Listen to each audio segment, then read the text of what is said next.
Hello there, dear friends, and welcome once again to the Relaxed Fantasy Review. Today, we're going to be talking about a subclass of the Bard, straight out of Tasha's Cauldron of Everything.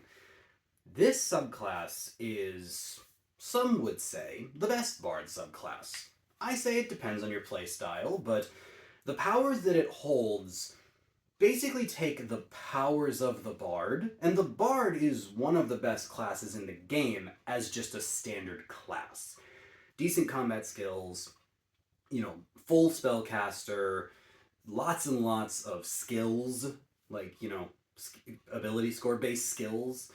It's generally considered one of the true best classes in the game for whatever you want to do.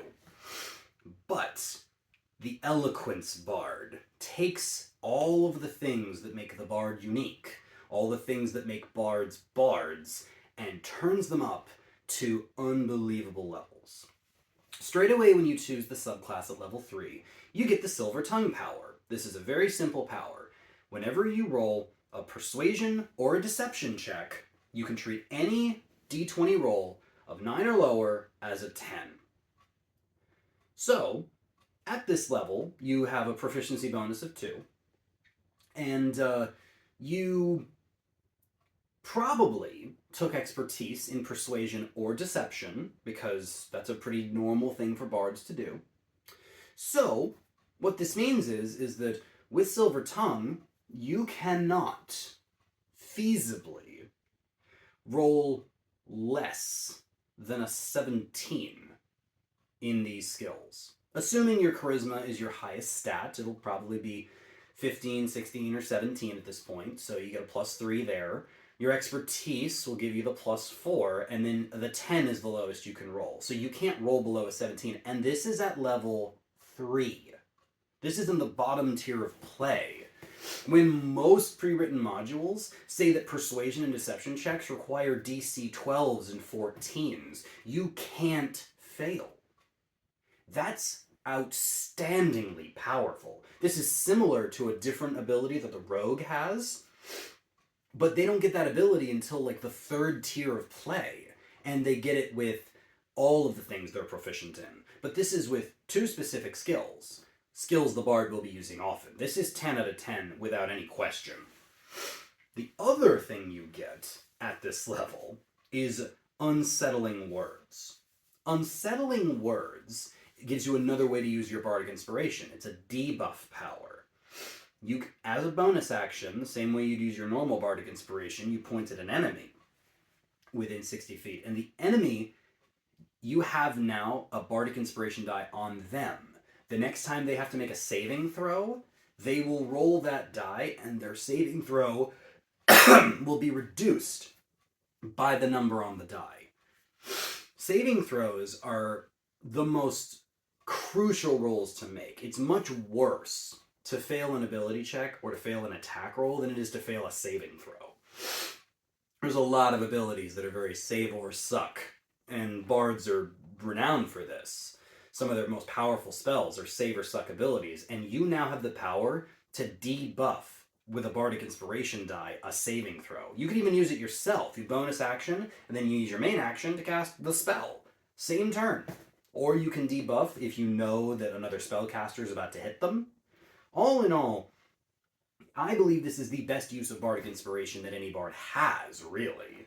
There might be a couple outliers in specific situations, but broad spectrum, debuffing saving throws, 10 out of 10. We are off to a hot start with this bard. But then at level 6, you get something that is incredibly unique. You get Unfailing Inspiration.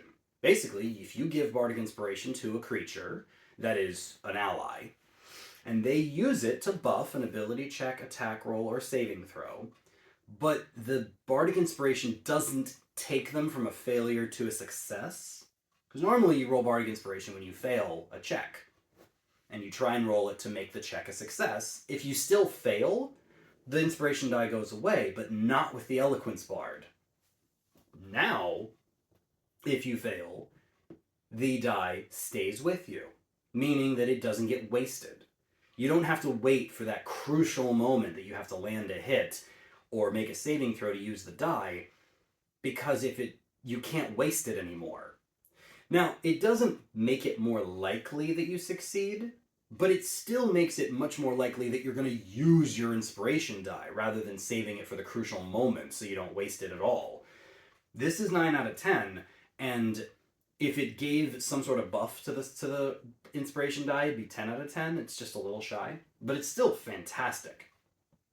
And unlike other bard subclasses, you get something else at 6th level too, which is universal speech. You, as an action, can designate a number of creatures, and for the next hour, they can understand you as long as they speak a language, and as long as you speak a language. Like, any creature can understand you. Any creature can understand you. You can speak. It's like the spell Tongues, basically, except it's a free ability that the bard gets once per day.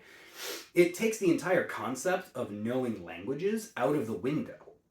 It's like the monk's Tongue of the Sun and Moon ability.